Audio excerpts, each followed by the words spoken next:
السلام علیکم ورحمۃ اللہ وبرکاتہ۔ کیسی ہیں سب سسٹرز؟ امید ہے کہ آپ سب ٹھیک ہوں گی۔ الحمدللہ، الحمدللہ میں بھی ٹھیک ٹھاک ہوں، اللہ کا شکر ہے۔ الحمدللہ اللہ تعالیٰ نے وہ دن دوبارہ لائے کہ ہم اپنے قرآن کا آغاز دوبارہ سے کریں انشاءاللہ۔ تو انشاءاللہ ہم اپنے قرآن کا آغاز کرتے ہیں۔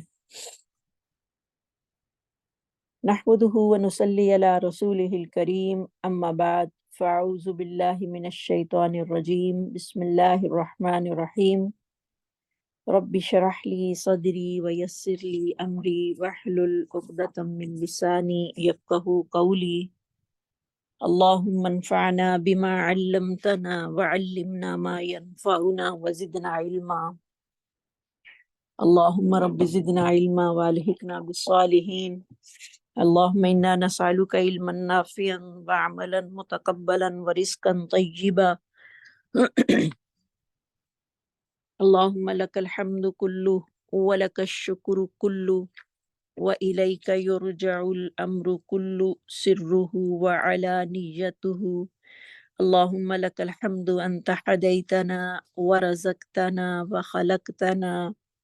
وفرجت عنا ومن كل شيء ما سألناك ربنا آتيتنا۔ اللهم اجعل آمالنا خالصة لوجهك الكريم۔ سبحان الله والحمد لله ولا إله إلا الله والله أكبر۔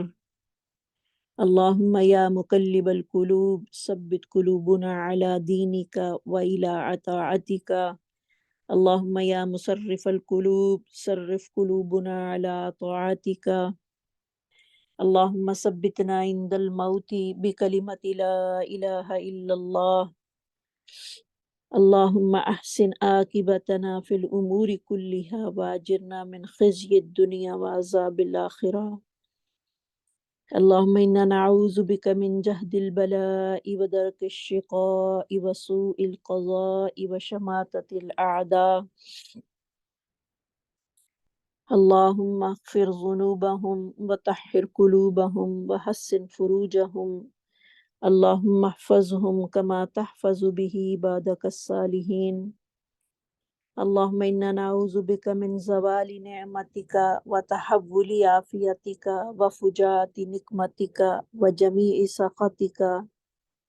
اللهم أذلنا تحت ظل عرشك يوما لا ظل إلا ظلك۔ رب ارحمهما كما ربياني صغيرا، رب ارحمهما كما ربياني صغيرا۔ اللهم اغفر للمؤمنين والمؤمنات والمسلمين والمسلمات منهم أحياء والأموات إنك سميع قريب مجيب الدعوات۔ اللهم أعز الإسلام والمسلمين وأذل الشرك والمشركين ودمر أعداء الدين۔ اللهم خالف بين كلمتهم وشتت شملهم ودمر ديارهم وخرق بنيانهم وزلزل أقدامهم وأنزل بهم بأسك الذي لا تردوه عن القوم المجرمين۔ اللهم أعز الإسلام والمسلمين في كل مكان من أرض الإسلام۔ اللهم أيد الإسلام والمسلمين في كل مكان۔ اللهم انصر المجاهدين في فلسطين۔ اللهم انصر المجاهدين في فلسطين۔ اللهم انصرهم، اللهم احفظهم كما تحفظ به عبادك الصالحين۔ اللهم ربنا آتنا في الدنيا حسنة وفي الآخرة حسنة وقنا عذاب النار۔ اللهم إنا نسألك الجنة ونعوذ بك من النار۔ رب یسر ولا تعسر وتمم بالخیر، آمین یا رب العالمین۔ انشاءاللہ آج ہمارا لیسن ہوگا سورہ آل عمران آیت نمبر 161 سے 171 تک۔ لفظی ترجمہ۔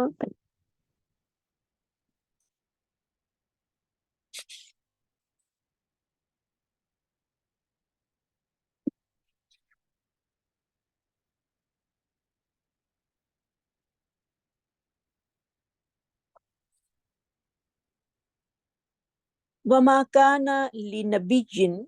اور نہیں ہے مناسب کسی بھی نبی کے لیے، ان یغلا، یہ کہ وہ خیانت کرے، ومن یغلل، اور جو کوئی خیانت کرے گا، یأتی، وہ لائے گا، بما غلہ، جو اس نے خیانت کی ہوگی، یوم القیامتی، قیامت کے دن، ثم، پھر، توفا، پورا پورا بدلہ دیا جائے گا، کل نفس، ہر نفس کو، ما کسبت، جو اس نے کمایا ہوگا، وہم لا یظلمون، حالانکہ وہ سب ظلم نہیں کیے جائیں گے۔ افمن اتبع، کیا پس جو کوئی تابع ہو گیا یا فرما بردار ہوا، رضوان اللہ، اللہ کی خوشنودی کا، کمم، کیا وہ اس طرح ہو سکتا ہے، باء بسخط، جو گرفتار ہوا اللہ کی ناراضگی میں، من اللہ، اللہ کی طرف سے، ومأواہ، جہنم، اور اس کا ٹھکانہ جہنم ہو، وبئس المصیر، اور بہت ہی برا ٹھکانہ ہے،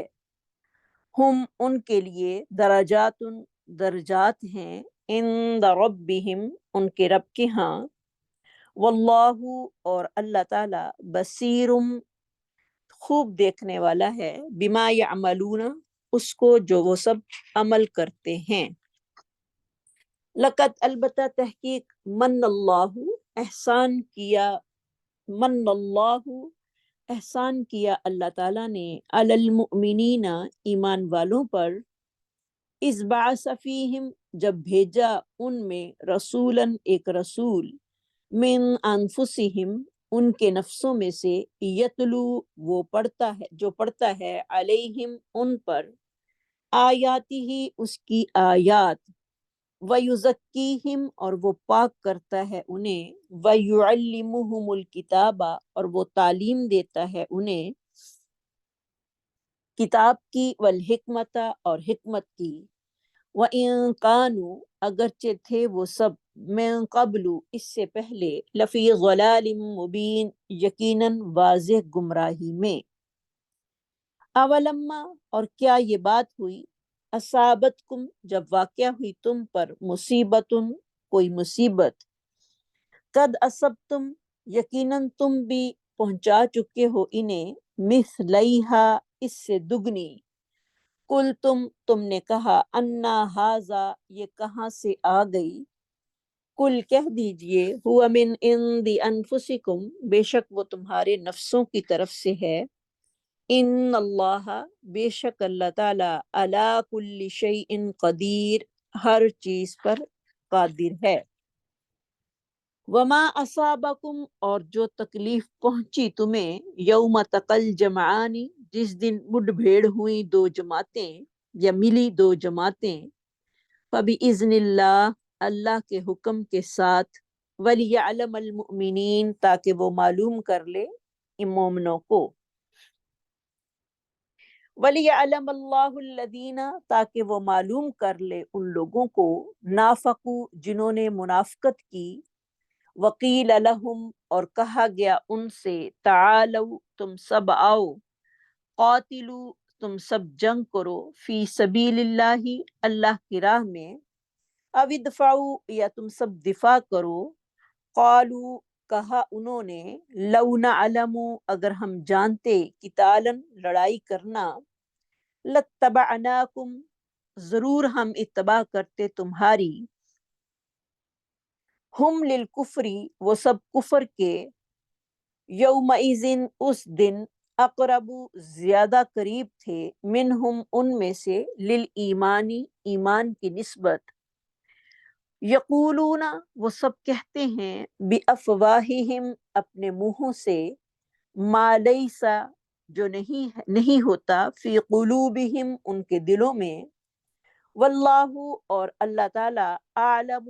خوب جاننے والا ہے، بما یکتمون، اس کو جو وہ سب چھپاتے ہیں، الذین، یہ وہ لوگ ہیں، قالوا، جنہوں نے کہا،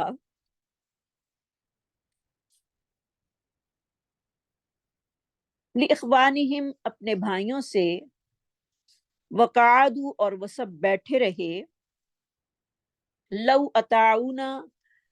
اگر ہماری اطاعت کرتے، مَا قُتِلُوا تو نہ سب قتل کیے جاتے، قل کہہ دیجئے، فَادْرَؤُوا تم سب ٹال کر دکھاؤ، ان انفسکم الموتَ اپنی جانوں سے موت کو، ان کنتم صادقین اگر ہو تم سب سچے، وَلَا تَحْسَبَنَّ الَّذِينَ اور نہ تم ہرگز سمجھنا ان لوگوں کو جو قتلوا قتل کیے گئے، فی سبیل اللہ اللہ کے راستے میں، امواتم مردہ، بلکہ احیاء وہ تو سب زندہ ہیں، عند ربہم اپنے رب کے پاس، یرزقون وہ سب رزق دیے جاتے ہیں، فرحین وہ سب خوش ہیں، بما آتاہم اللہ اس پر جو ان کو دیا اللہ نے، من فضلہ اپنے فضل سے، وَيَسْتَبْشِرُونَ اور وہ سب خوش ہو رہے ہیں،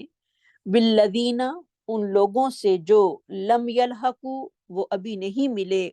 ان سے، من خلفہم ان کے پیچھے سے، من خلفہم ان کے پیچھے سے، اللہ خوف علیہم یہ کہ نہ خوف ہوگا ان پر، ولا ہم یحزنون اور نہ وہ سب غمناک ہوں گے۔ یستبشرون وہ سب خوش ہو رہے ہیں، بنعمت من اللہ انعام پر جو کہ اللہ کی طرف سے ہے، وفضل اور فضل پر، وَأَنَّ اللَّهَ اور بے شک اللہ تعالیٰ، لا یضیع نہیں وہ ضائع کرتا، اجر المؤمنین اجر ایمان والوں کا یا مومنوں کا۔ تلاوت سنتے ہیں۔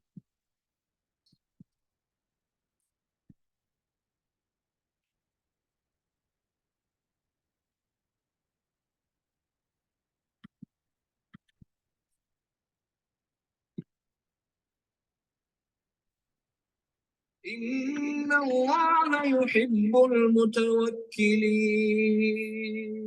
إن ينصركم الله فلا غالب لكم وإن يخذلكم فمن ذا الذي ينصركم من بعده وعلى الله فليتوكل المؤمنون وما كان لنبي أن يغل ومن يغل يأت بما غل يوم القيامة ثم توفى كل نفس ما كسبت وهم لا يظلمون أفمن اتبع رضوان الله كمن باع بسخط من الله ومأواه جهنم وبئس المصير هم درجات عند الله والله بصير بما يعملون لقد من الله على المؤمنين إذ بعث فيهم رسولا من أنفسهم يتلو عليهم آياته ويزكيهم ويعلمهم الكتاب والحكمة وإن كانوا من قبل لفي ضلال أولما أصابتكم مصيبة قد أصبتم مثليها قلتم أن هذا قل هو من عند أنفسكم إن الله على كل شيء قدير وما أصابكم يوم التقى الجمعان فبإذن الله وليعلم المؤمنين وليعلم الذين نافقوا وقيل لهم تعالوا قاتلوا في سبيل الله أو ادفعوا قالوا لو نعلم قتالا لاتبعناكم هم للكفر يومئذ أقرب منهم للإيمان يقولون بأفواههم ما ليس في قلوبهم والله أعلم بما يكتمون الذين قالوا لإخوانهم وقعدوا لو أطاعونا ما قتلوا قل فادرءوا عن أنفسكم الموت إن كنتم صادقين ولا تحسبن الذين قتلوا في سبيل الله أمواتا بل أحياء عند ربهم يرزقون فرحين بما آتاهم الله من فضله ويستبشرون بالذين لم يلحقوا بهم من خلفهم ألا خوف عليهم ولا هم يحزنون يستبشرون بنعمة من الله وفضل وأن الله لا يضيع أجر المؤمنين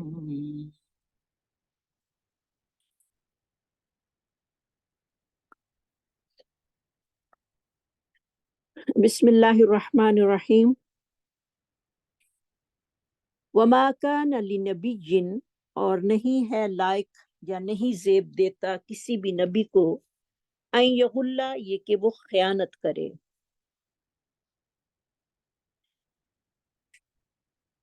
اس کے بارے میں اس کا کچھ شان نزول آتا ہے کہ عبداللہ بن عباس بیان کرتے ہیں کہ یہ آیت جو تھی غزوہ بدر کے مال غنیمت میں گم ہو جانے والی سرخ چادر کے متعلق جو تھی وہ بیان ہوئی تھی. بعض لوگوں نے کہا کہ شاید یہ چادر رسول اللہ صلی اللہ علیہ وسلم نے لے لی ہو تو اللہ تبارک و تعالیٰ نے یہ آیت نازل کی کہ کسی نبی کو یہ زیب نہیں دیتا کہ وہ خیانت کرے، کیونکہ یغل کا جو روٹ ہوگا غین لام ہوگا، یعنی کسی قوم کی رہنمائی کرنے والا ایک لیڈر جو ہے اس میں ایسی اخلاقی اوصاف جو ہیں اس کا متصف ہونا جو ہے وہ بہت ضروری ہوتا ہے کہ اس میں نہ خیانت ہو، نہ بددیانتی ہو، نہ بد عہدی ہو، کیونکہ لیڈر کو دیکھ کر ہی دوسرے لوگ جو ہیں اس کو فالو کرتے ہیں. تو آپ صلی اللہ علیہ وسلم میں یہ ساری صفات جو تھیں مکمل طور پر جو تھیں وہ موجود تھیں کہ کسی نبی کے متعلق ایسی کمزوریوں کا تصور بھی نہیں کیا جا سکتا، اور آپ صلی اللہ علیہ وسلم جو ہیں ان کو اللہ رب العزت نے خود مبرہ کر دیا کہ کسی نبی کے لیے جائز نہیں کہ وہ خیانت کرے. اب خیانت جو ہے وہ کیا ہوتی ہے؟ ایک چوری ہوتی ہے، ایک خیانت ہوتی ہے. اب چوری اور خیانت کا ہم فرق جو ہے وہ پہلے سمجھتے ہیں. خیانت کا معنی ہوتا ہے دھوکہ اور فریب، دھوکہ اور فریب. اور خیانت جو ہے وہ دو طرح کی ہوتی ہے، ایک مال میں خیانت ہوتی ہے اور ایک وحی الہی میں خیانت ہوتی ہے. بڑی اہم بات ہے، یہ نوٹ کیجئے گا اس کو. ایک مال میں خیانت ہے، ایک وحی الہی میں خیانت ہے. اللہ تعالیٰ نے نبی صلی اللہ علیہ وسلم کو جو تھا ان آیت میں دونوں خیانتوں سے جو ہے وہ مبرہ قرار دیا کہ میرے نبی میں کسی قسم کی خیانت جو ہے وہ موجود نہیں ہے، کیونکہ جو خائن ہوتا ہے، جو خیانت کرنے والا شخص ہوتا ہے، وہ کسی کا بھی لیڈر اور رہنما نہیں ہو سکتا. ویسے تو غلول کا جو لفظ آتا ہے وہ مال غنیمت کی خیانت پر ہی استعمال ہوتا ہے، جو عام عادی طور پر مجرم ہو یا چوری کرنے والا ہو وہ اس سے زیادہ سنگین ہوتا ہے، کیونکہ یہ جو غلول کا لفظ ہے یہ چوری سے زیادہ سنگین ہے، کیونکہ عام چوری جو ہے اس کا نقصان ایک آدھے آدمی کو ہوتا ہے، جبکہ مال غنیمت میں خیانت اور چوری جو ہے وہ زیادہ افراد کو جو ہے وہ نقصان دیتی ہے۔ اور عام چوری تو مال کو جو چوری کرتا ہے وہ واپس کر دے یا معافی طلب کر دے تو اس صورت میں اس کو معافی ہو سکتی ہے، کہ بشرطے کہ معافی جو ہے وہ حکومت کے پاس نہ چلی جائے، یعنی اس کی چوری کا ذکر نہ چلا جائے، اس وقت تک تو اس کی معافی ہو سکتی ہے۔ لیکن اگر کیس جو ہے وہ عدالت میں چلا گیا چوری کا تو پھر اس کو سزا ملے گی۔ اس کے بارے میں حدیث آتی ہے کہ صفوان بن امیہ رضی اللہ تعالیٰ عنہ جو تھے وہ اپنی چادر سر کے نیچے رکھ کر مسجد میں سوئے ہوئے تھے، ایک آدمی نے ان کے سر کے نیچے سے جو تھی وہ چوری کی نیت پر چادر جو تھی وہ کھینچ لی، ان کی آنکھ کھلی اور ان کے شور مچانے پر اس آدمی کو گرفتار کر کے نبی صلی اللہ علیہ وسلم کی عدالت میں پیش کیا گیا۔ آپ صلی اللہ علیہ وسلم نے اس کے ہاتھ کاٹنے کا جو تھا وہ حکم دیا۔ صفوان بن امیہ نے عرض کی کہ اللہ کے رسول 30 درہم کے عوض اس کا ہاتھ کاٹا جائے گا، کیونکہ اس چادر کی قیمت جو ہے وہ صرف 30 درہم تھی، میں اسے یہ چادر جو ہے ادھار بھیجتا ہوں، یعنی ادھار دے دیتا ہوں، پیسے بعد میں دے دے۔ آپ صلی اللہ علیہ وسلم نے فرمایا صفوان یہ معاملہ تو نے میری عدالت میں مقدمہ پیش ہونے سے پہلے کرنا تھا، جب مقدمہ پیش ہو جائے تو پھر عدالت جو ہے وہ فیصلہ کرے گی، پھر اس کی معافی جو ہے وہ نہیں ہوگی۔ تو آگے اللہ رب العزت فرما رہے ہیں وَمَن يَغْلُلْ يَأْتِ بِمَا غَلَّ يَوْمَ الْقِيَامَةِ، یعنی خیانت جو کوئی کر لیتا ہے وہ لے کر آئے گا اس کو قیامت والے دن۔ وَمَن يَغْلُلْ، اور جو کوئی خیانت کرے، یأتی وہ لے کر آئے گا، بما غلہ جو اس نے خیانت کی، یوم القیامتی قیامت کے دن۔ تو چوری کا انجام جو ہے، چوری کی سزا جو ہے وہ ہاتھ کاٹنا ہے، اور جبکہ خیانت کی جو سزا ہے وہ اس سے زیادہ بڑی ہوگی، وہ کیا ہوگی؟ قیامت والے دن۔ جیسے کہ حضرت ابو ہریرہ سے مروی ہے کہ نبی صلی اللہ علیہ وسلم کے ساتھ ہم جو تھے وہ خیبر کی طرف روانہ ہوئے، اللہ تعالیٰ نے ہمیں فتح عطا فرمائی اور ہمیں مال غنیمت میں سونا چاندی جو ہے وہ نہ ملا، بلکہ کچھ سامان اور کپڑے جو تھے وہ ملے۔ پھر ہم وادی کی طرف چلے تو نبی صلی اللہ علیہ وسلم کے ساتھ آپ کا غلام رفع بن زید بھی تھا، اور وادی میں اترتے وقت وہ غلام نبی صلی اللہ علیہ وسلم کی پالان کھولنے کے لیے کھڑا تھا کہ اچانک ایک تیر جو تھا اس کو لگا، جس کی وجہ سے وہ فوت ہو گیا۔ ہم نے کہا اللہ کے رسول اس کو شہادت مبارک ہو، تو آپ صلی اللہ علیہ وسلم نے فرمایا اس ذات کی قسم جس کے ہاتھ میں میری جان ہے، خیبر کے دن مال غنیمت کی تقسیم سے پہلے اس نے ایک چادر لی تھی اور وہ اس پر آگ جو ہے وہ بھڑکا رہی ہے۔ یہ سن کر لوگ بہت گھبرائے۔ ایک شخص جو تھا وہ 2 تسمے لے کر آیا اور کہنے لگا مجھے یہ خیبر کے دن ملے تھے۔ آپ صلی اللہ علیہ وسلم نے فرمایا یہ آگ کا 1 تسمہ یا 2 تسمے واپس نہ کرنے کی صورت میں ان کے سبب یہ آگ میں جلا دیا جاتا۔ یہ مسلم کی حدیث ہے، اور اس سے بہت کچھ ہمیں سیکھنے کو مل رہا ہے کہ خیانت کی تھوڑی سی بھی چیز جو ہے وہ قیامت والے دن اس کا کیا حال ہوگا کہ اس کو آگ میں جو ہے وہ جلایا جائے گا۔ تو اس لیے خائن اور چور میں جو ہے وہ فرق ہے، یعنی خیانت جو ہے وہ کیا ہے؟ وہ ڈاکہ اور غصب کرنا ہے کسی چیز کو، تو جو چوری ہوتی ہے وہ تو سامنے چھپ کر کی جاتی ہے، اور جیسے کہ ڈاکہ ہوتا ہے وہ ساروں کے سامنے ہوتا ہے۔ تو شریعت نے اس پر کوئی خاص سزا جو ہے وہ معین نہیں کی، لیکن یہ ہے کہ چوری کی نوعیت دیکھتے ہوئے حاکم جو ہے وہ اس کی سزا کو نافذ کرے گا۔ نبی صلی اللہ علیہ وسلم نے فرمایا خائن یعنی غاصب کا ہاتھ نہیں کاٹا جائے گا جیسے چور کا کاٹا جاتا ہے، لیکن قیامت والے دن اس کو تمام لوگوں کے سامنے جو ہے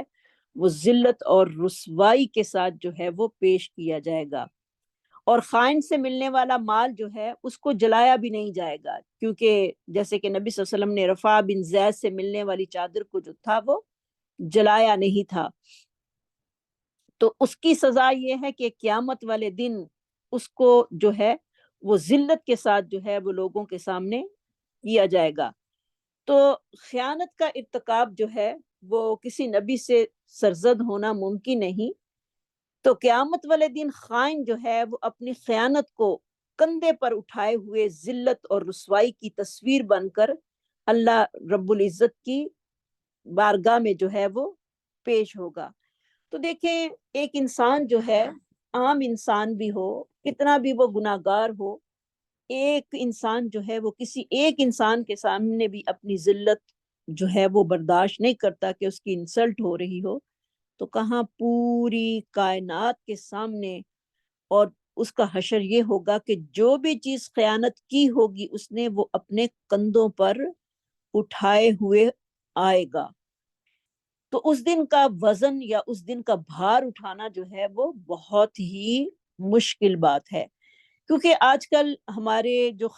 سرکاری خزانے ہیں یا مساجد کی جو معاملات ہوتے ہیں یا مدارس کے جو معاملات ہوتے ہیں، ان مالوں میں جو ہے وہ خیانت زیادہ ہوتی ہے، اور نبی صلی اللہ علیہ وسلم نے اس کا بہت بڑا جرم بتا کر آخرت کی رسوائی سے بچنے کی جو ہے وہ تلقین کی ہے کہ اس دن کی رسوائی سے بچو اور خیانت سے جو ہے وہ بچو۔ تو اسی طرح اگر کوئی آدمی کسی معاملے پر فائز کیا گیا ہے، یعنی حکومت کے کسی معاملے پہ فائز ہے یا کوئی وہ بڑا ہے یا اس کو عامل بنا کر کسی عہدے پر جو ہے وہ فائز کیا گیا ہے، پھر اس میں ملنے والے تحائف جو ہیں وہ بیت المال کی ملکیت ہوں گے۔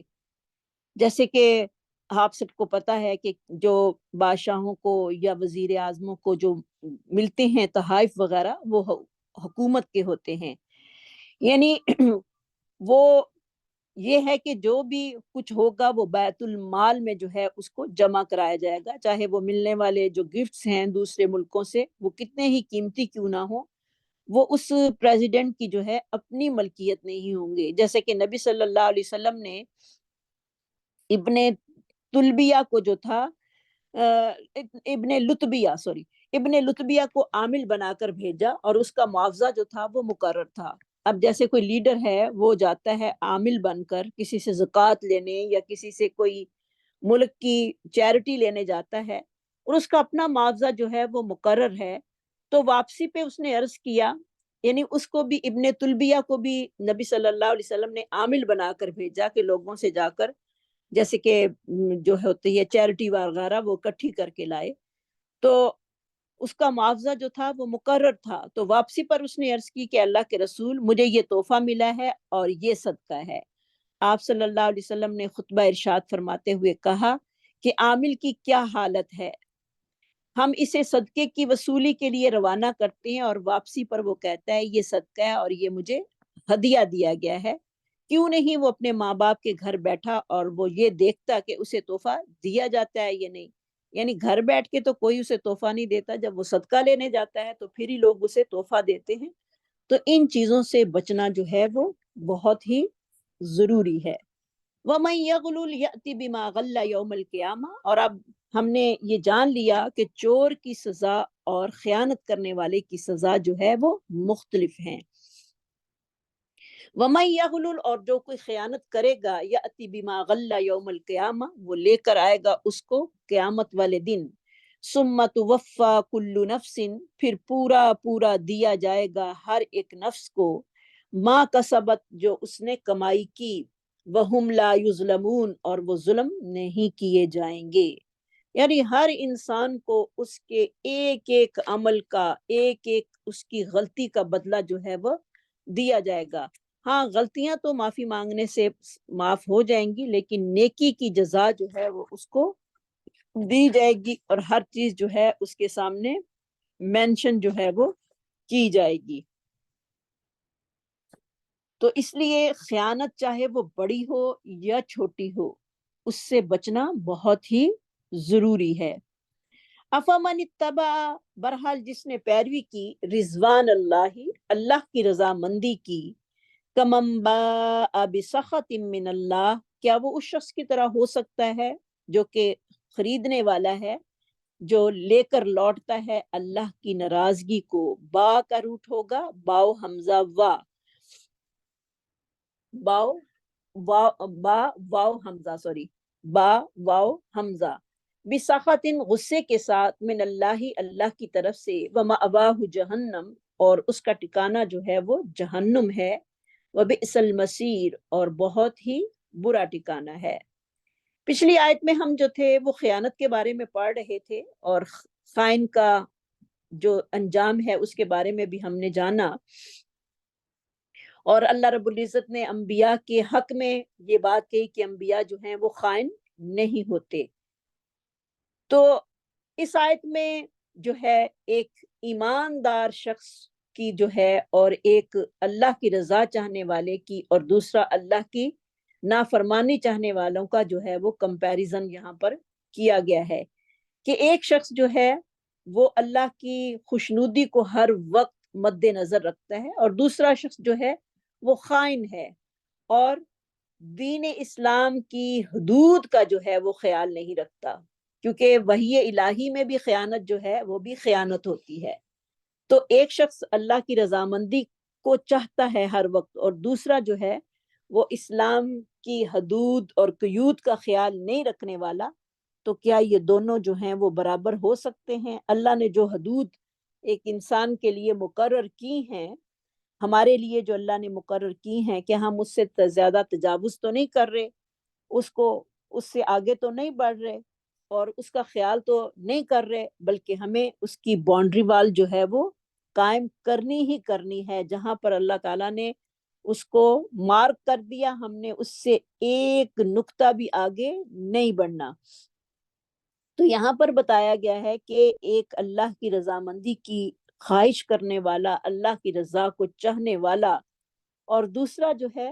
وہ کتاب و سنت کی پرواہ نہیں کرنے والا، اللہ کے دین کو وہ پس پشت ڈال دیتا ہے صرف اپنی خواہشات کی پیروی میں۔ تو کیا وہ دونوں برابر ہو سکتے ہیں؟ دونوں برابر نہیں ہو سکتے۔ اس کا ٹھکانہ کیا ہے؟ مأواہ جہنم، اس کا ٹھکانہ جو ہے وہ جہنم ہے، وبئس المصیر اور بہت ہی بری جگہ ہے لوٹنے کی۔ اللہ رب العزت یہاں پر ہمیں بتا رہے ہیں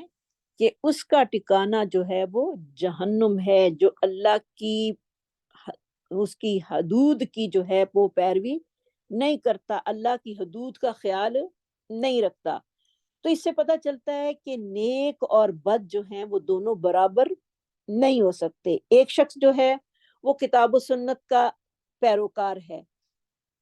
اور ہر وقت اللہ کے دین کو آگے لے کر چلنے والا ہے، خود بھی عمل کرتا ہے اور دوسروں کو بھی ہدایت کرتا ہے،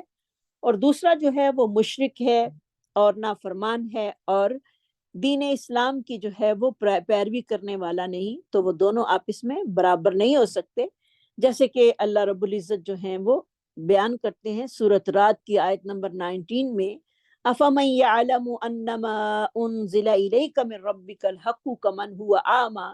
بھلا وہ شخص جو یہ جانتا ہے کہ جو کچھ آپ صلی اللہ علیہ وسلم کی طرف سے آپ صلی اللہ علیہ وسلم پر نازل ہوا وہ حق ہے، وہ اس شخص کی طرح ہو سکتا ہے جو حقیقت کو پسے پشت ڈال کر اندھا بنا ہوا ہے۔ اور ایک اور مقام پر اللہ رب العزت فرماتے ہیں سورۃ قصص کی آیت نمبر 61 میں، افمن وعدناہ وعدا حسنا فہو لاقیہ کمن متعناہ متاع الحیات الدنیا، بھلا وہ شخص جس کے ساتھ ہم نے نیک وعدہ کیا ہے اس نے اسے حاصل کر لیا، کیا وہ اس شخص جیسا ہے جس کو ہم نے صرف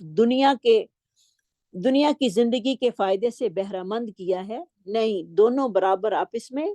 نہیں ہو سکتے۔ اور ہمارے ہاں کیا قول ہے کہ اللہ تعالیٰ جو ہے وہ بخشنا چاہے تو گناہ گار کو بھی بخش دے، اور اگر نہ بخشے تو بڑے بڑے عملے والوں کو بھی پکڑ لے، لیکن نہیں، وہ عمل جو انسان نے اللہ کی رضا کے لیے کیے ہوں گے وہ کبھی بھی اس کے اعمال جو ہیں وہ ضائع نہیں ہوں گے۔ یہ نہیں ہو سکتا کہ انسان پوری زندگی محنت کرتا رہے اور پھر اسے کوئی اجر جو ہے وہ اللہ کے ہاں نہ ملے۔ ہاں، اللہ کی رحمت اگر سایہ فگن ہو جائے سب پر، وہ اللہ کی وہ اور بات ہے، لیکن اللہ نے انسانوں کی کوشش اور محنت کو لازمی دیکھنا ہے۔ تو انسان کو یہ نہیں کہنا کہ ہم اگر گناہگار ہیں تو ٹھیک ہے، اللہ کی رحمت جو ہے وہ ہم پر سایہ فگن ہو جائے گی، نہیں، اللہ تعالیٰ نے اس دن ہر کسی کی کوشش کو دیکھنا ہے۔ تو کوشش جس چیز کی طرف ہوگی اس جیسا عمل جو ہے وہ انسان کو کرنے کی توفیق بھی ملے گی، اور پھر اس کی جزا اور سزا بھی ویسے ہی ملے گی۔ آگے اللہ تعالیٰ بتا رہے ہیں وَمَأْوَاهُ جہنم، اس کا ٹھکانہ جہنم ہے۔ جو اللہ کی رضامندی کو اپنے سامنے نہیں رکھتا، اللہ کی حدود اور قیود کا خیال نہیں کرتا، اپنے اس پر چلتا ہے، اپنی دل کی خواہشات کے مطابق وہ زندگی گزارنا چاہتا ہے، اس کا ٹھکانہ جہنم ہے۔ وبئس المصیر، اور بہت ہی برا ٹھکانہ ہے۔ مسیر کا روٹ ہوگا صاد یا اور را۔ ہم درجات عند اللہ، ان کے درجے ہیں اللہ کے پاس۔ اللہ کے پاس جو ہیں وہ درجے ہیں، یعنی نیک اور بد لوگ اللہ تعالیٰ کے ہاں مختلف درجے میں ہوں گے۔ صالحین جو ہیں وہ اپنے نیک عملوں کے مطابق جنت کے مختلف درجات اور منازل میں ہوں گے، اسی طرح برے لوگ جو ہیں وہ حسب اعمال جہنم کے مختلف طبقات میں ہوں گے۔ جیسے کہ اللہ رب العزت سورۃ احقاف کی آیت نمبر 19 میں فرماتے ہیں وَلِكُلٍّ دَرَجَاتٌ مِّمَّا عَمِلُوا، تمام لوگوں کو ان کے حسب اعمال کے مطابق جو ہیں وہ درجات ملیں گے۔ جس طرح کا کوئی عمل کرے گا اس کو درجے بھی ویسے ہی ملیں گے، جیسے کہ حدیث میں آتا ہے کہ جنت کے جو ہیں وہ 100 درجے ہیں، پھر ہر انسان کو اس کے عمل کے مطابق جو ہے وہ درجہ دیا جائے گا۔ واللہ بصیر بما یعملون، اور اللہ تعالیٰ دیکھ رہا ہے جو وہ عمل کرتے ہیں، یعنی انسان جو بھی عمل کر رہا ہے وہ اللہ رب العزت کی ایک ایک بات اس کی اللہ رب العزت کی نظر میں ہے، یعنی اس کے ہر اعمال کو جو ہے وہ پورا پورا بدلہ دیا جائے گا، نہ تو کسی کی نیکی میں کمی ہوگی اور نہ کسی کی برائی کو زیادہ کیا جائے گا۔ سبحان اللہ، یعنی اللہ کے ہاں اتنا انصاف ہے، اتنا انصاف ہے کہ کسی کی کوئی نیکی جو ہے وہ یہ نہیں ہوگی کہ اس نے نیکی کی اور وہ اس کا اجر وہ نہ پا سکے، نہیں، اور کسی نے برائی کی تو اس کی برائی کو بڑھا چڑھا کر جو ہے وہ وہاں پر رکھ دیا جائے، یہ بھی نہیں ہوگا۔ جیسے کہ عام انسان ہم لوگوں کی عادت ہوتی ہے کسی کی برائی کو جب ہم مینشن کرتے ہیں تو ایک برائی کو 10 کر کے جو ہیں وہ آگے کر دیتے ہیں، اور اس کی اگر 10 اچھائیاں ہیں تو اس کی ایک اچھائی کو ہم بیان کریں گے، نہیں، اللہ کے ہاں یہ قانون نہیں ہے۔ اللہ کے ہاں یہی قانون ہے کہ جو جیسا ہے اس کو ویسے ہی رکھا جائے گا، ویسے ہی درجہ جو ہے وہ دیا جائے گا۔ اور پھر اللہ تعالیٰ نے دنیا میں جو ہیں وہ انسان کو جتنے بھی انسان آباد ہیں ان میں اہل خیر بھی ہیں، اہل شر بھی ہیں، لیکن اہل خیر اور اہل شر جو ہیں وہ دونوں برابر نہیں ہو سکتے۔ اہل شر اور اہل خیر جو ہیں وہ دونوں برابر نہیں ہو سکتے، اور کچھ لوگوں کا وتیرہ جو ہے وہ اللہ کی رضامندی ہے اور کچھ لوگوں کا وتیرہ شیطان کی خوشنودی ہوتا ہے۔ تو اسی لیے اللہ تعالیٰ نے اعمال کے مطابق جنت میں جو ہیں وہ منازل جو ہیں وہ مقرر کیے ہیں، اور اسی طرح اہل شر کے لیے جہنم کے طبقات جو ہیں وہ بھی مخصوص کیے گئے ہیں کہ کس جہنم میں کون سی کیٹیگری کا آدمی جو ہے وہ ڈالا جائے گا، اور جنت کے کون سے درجے پر کس کیٹیگری کا آدمی جو ہے وہ ڈالا جائے گا۔ یعنی جہنم جو ہے اور جنت یہ کوئی تصوراتی چیزیں نہیں ہیں، کوئی افسانے والی باتیں نہیں ہیں، بلکہ حقیقت ہیں، حقیقت پر مبنی ہیں۔ جنت بن چکی ہے، جہنم بن چکی ہے، اور اللہ رب العزت کی سب سے بڑی صفت کیا ہے، کتنی بڑی اس کی صفت ہے اپنے بندوں کے ساتھ، اور کتنا پیار ہے اس کو کہ وہ کسی کی نیکی کو کم نہیں کرتا اور کسی کی برائی کو زیادہ نہیں کرتا۔ تو ہمیں جو ہے اس میں یہی لیسن مل رہا ہے کہ ہمیں نیکیوں کی طرف، اللہ کی رضا کے کاموں کی طرف جو ہے وہ دوڑنا ہے، اللہ کی ناراضگی سے بچنے کی حد الوسع کوشش کرنی ہے کہ اللہ میں تیری ناراضگی سے بچنا چاہتا ہوں۔ تو اللہ تعالیٰ جس کی خواہش ہوگی اللہ اس کو برائیوں سے بچا بھی لے گا، کیونکہ انسان کے اندر نہ نیکی کرنے کی طاقت ہے اور نہ ہی برائی کرنے کی، مگر اللہ کی طاقت کے ساتھ۔ تو انسان کو نیکی کی طاقت اور توفیق اللہ سے مانگنی چاہیے، اور جب انسان کا دل کرے برائیاں کرنے کو تو پھر شیطان سے جو ہے وہ پناہ مانگنی چاہیے، کیونکہ شیطان پھر اس پر وارد ہو جاتا ہے۔ تو اللہ تعالی ہم سب کو شیطان کے وسوسوں سے اور شیطان کے شر سے اور لوگوں کے شر سے جو ہے وہ محفوظ فرمائے، جو کہ انسانوں کے لیے گمراہی کا سبب بنتے ہیں۔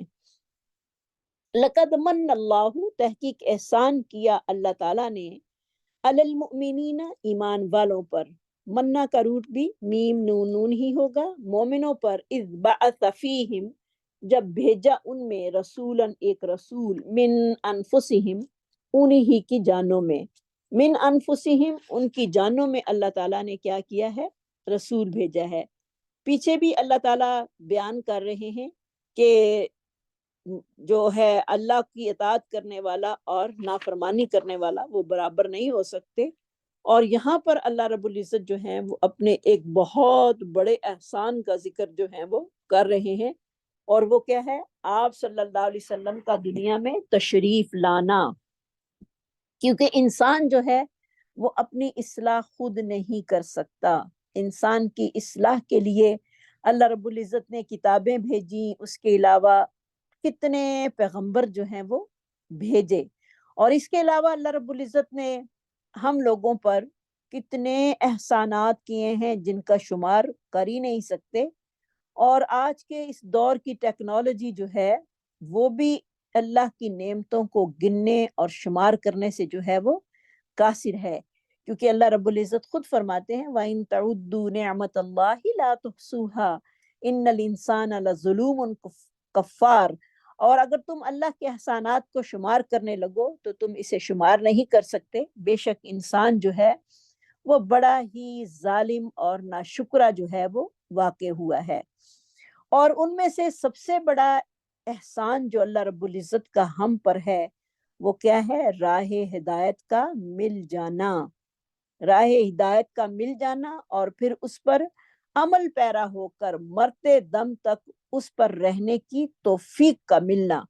تو اللہ تعالی ہم سب کو بھی دعائیں بھی ہمیں ساتھ ساتھ کرنی ہیں کہ اللہ جو دین دے اور جس پر ہم عمل کریں وہ ہمارے لیے دائمی عمل ہو، ہمارے موت تک ہم اس عمل پر جو ہیں وہ جو نیک عمل ہم کرنا شروع کر دیں اور پھر اس پر ہم قائم دائم رہیں، کیونکہ نبی صلی اللہ علیہ وسلم کا ارشاد گرامی ہے، بہت ہی پیاری حدیث ہے، من یرید اللہ بہ خیرا یفقہہ فی الدین، جس کے ساتھ اللہ تعالیٰ بھلائی کا ارادہ کر لیتے ہیں اللہ اس کو دین کی سمجھ عطا کر دیتے ہیں۔ دین کی سمجھ کا مل جانا یہ انسان کے لیے بہت بڑا ہی اللہ کی خیرخواہی کا ارادہ ہے کہ اللہ اس کو دین کی سمجھ عطا کر دیتے ہیں، اور پھر نبی صلی اللہ علیہ وسلم کا دنیا میں آنا یہ بھی ایک بہت بڑا احسان ہے، جس کو اللہ رب العزت نے یہاں پر لفظ من کے ساتھ جو ہے وہ ہمیں بتایا ہے، کیونکہ نبی صلی اللہ علیہ وسلم کی شخصیت ہی ہدایت کا مؤثر اور مدلل اور قابل اعتماد ذریعہ ہے۔ انبیاء کرام کے مقدس گروہ کی سب سے آخری اینٹ جو ہیں وہ آپ صلی اللہ علیہ وسلم ہیں، جنہیں خاتم النبیین ہونے کا اعزاز جو ہے وہ حاصل ہے، اور آپ صلی اللہ علیہ وسلم جو ہیں آپ کی رسالت قیامت تک آنے والے لوگوں کے لیے ہدایت، رہنمائی، اور ان کے پیشوا جو ہیں وہ آپ صلی اللہ علیہ وسلم ہیں۔ آپ صلی اللہ علیہ وسلم کی رسالت جو ہے وہ سارے پیغمبروں سے زیادہ بڑی ہے، اور آپ صلی اللہ علیہ وسلم کو یہ اللہ تعالیٰ نے اعزاز بخشا ہے کہ اللہ تعالیٰ نے آپ کو قیامت تک آنے والے لوگوں کی ہدایت کا ذریعہ جو ہے وہ بنا دیا ہے۔ تو یہاں پر منا کا لفظ جو ہے یہ ایک بڑی اہمیت کا حامل ہے، میم نون نون، یعنی منا کا لفظ جو ہے وہ کئی معنوں میں استعمال ہوتا ہے، جیسے کہ احسان کرنا، احسان جتلانا، اور کاٹنا یا کٹنا، اور لیکن یہاں پر من کا لفظ جو ہے وہ بہت بڑے احسان پر جو ہے وہ استعمال ہو رہا ہے، جیسے کہ نبی صلی اللہ علیہ وسلم پر نازل ہونے والی وحی اور اس کی روشنی اللہ تعالیٰ کا خاص فضل و کرم ہے، اللہ تعالیٰ کی خاص رحمت ہے آپ صلی اللہ علیہ وسلم کا دنیا میں آنا، کیونکہ انبیاء علیہ السلام پر وحی جو تھی وہ نازل ہوئی اور پھر انہوں نے لوگوں کو صراط مستقیم کی راہ جو تھی وہ دکھائی، کیونکہ انسان جو ہے وہ کسی کی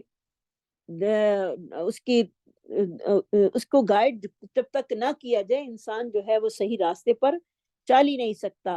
تو اللہ تعالیٰ نے انسانوں کی صحیح رہنمائی کے لیے جو ہیں وہ پیغمبر بھیجے، تو آگے لفظ کیا کیا، من انفسہم، انہی ہی کے نفسوں میں سے، یعنی یہ بھی پتہ چلتا ہے کہ تمام پیغمبر جو تھے وہ انسان تھے اور بشر تھے، اور پیغمبری کا اعزاز جو ہے وہ صرف مردوں کو ہی حاصل ہوا ہے، آج تک کوئی عورت جو ہے وہ پیغمبر نہیں بنی، جیسے کہ اللہ رب العزت فرماتے ہیں وَمَا أَرْسَلْنَا مِن قَبْلِكَ إِلَّا رِجَالًا نُوحِي إِلَيْهِم مِّنْ أَهْلِ الْقُرَىٰ، اور نہیں بھیجا ہم نے آپ سے پہلے مگر مردوں کو ہی جو وحی کرتے ہیں ان کی طرف بستی والوں میں سے۔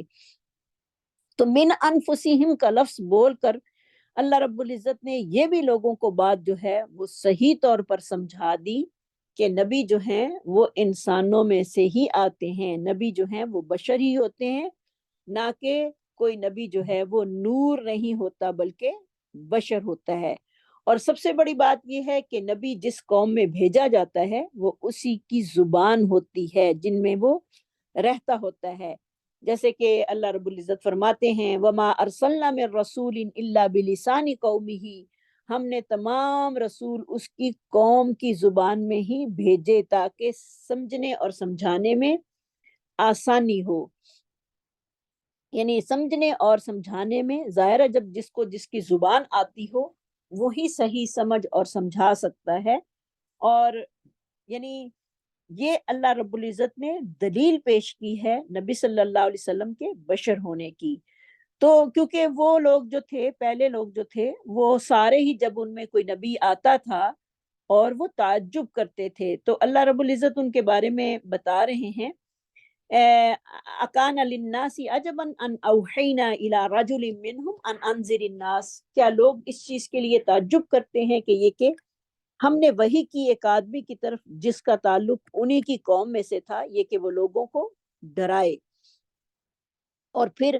انفس کا لفظ بول کر جو ہے وہ یہ بات کہی کہ تمہاری ہی جانوں میں سے آئے ہیں، یعنی تمہاری جنس میں سے ہیں، تمہاری ذات میں سے جو ہیں وہ تعلق رکھتے ہیں، کوئی انوکھی چیز پیغمبر نہیں ہوتے۔ تو یہ ساری چیزیں جو ہیں اللہ کے رسول صلی اللہ علیہ وسلم کی بشریت پر جو ہیں وہ بہت بڑی دلیل ہے کہ اللہ نے انہی کی جانوں میں سے ایک رسول جو ہے وہ بھیجا ہے، جس طرح کے عورتوں کے بارے میں بھی یہی آتی ہے کہ عورتیں بھی جو ہیں وہ تمہاری جنس سے ہیں۔ وَمِنْ آيَاتِهِ أَنْ خَلَقَ لَكُم مِّنْ أَنفُسِكُمْ أَزْوَاجًا لِتَسْكُنُوا إِلَيْهَا، اسی کی نشانیوں میں سے ہے کہ اس نے تمہارے لیے تمہارے نفسوں میں سے تمہاری بیویاں پیدا کی، جیسے کہ اماں حوا جو تھیں وہ آدم علیہ السلام کی پسلی سے پیدا ہوئی تھیں، لِتَسْكُنُوا إِلَيْهَا، تاکہ تم سکون پکڑو ان کی طرف۔ اور آپ صلی اللہ علیہ وسلم کی بشریت کی دلیل بھی جو ہے وہ ہمیں اس میں بھی ملتی ہے، سورۃ کاف میں بھی ملتی ہے، جیسے کہ اللہ رب العزت فرماتے ہیں قُلْ إِنَّمَا أَنَا بَشَرٌ مِثْلُكُمْ، کہہ دیجئے پیغمبر بے شک آپ کہیں کہ میں تو ایک انسان ہوں تمہاری ہی مانند، یوحی الیہ، یوحا الیہ، وحی کی جاتی ہے میری طرف، انما الہکم الہ واحد، سوائے اس کے تمہارا معبود جو ہے وہ ایک ہی معبود ہے۔